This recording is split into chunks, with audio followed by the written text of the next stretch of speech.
Welcome to the Investors Trading Academy, talking glossary of financial terms and events. Our word of the day is repo rate, the discount rate at which a central bank repurchases government securities from the commercial banks, depending on the level of money supply it decides to maintain in the country's monetary system.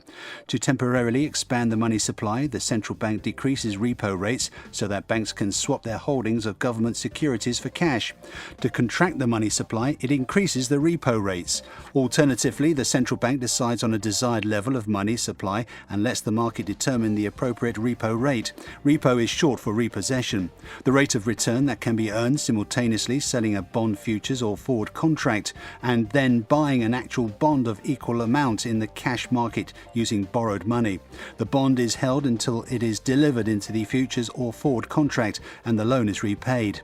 The implied repo rate comes from the reverse repo market, which has similar gain/loss variables as the implied repo rate. All types of futures and forward contracts have an implied repo rate, not just bond contracts. For example, the price at which wheat can be simultaneously purchased in the cash market and sold in the futures market, minus storage, delivery and borrowing costs, is an implied repo rate.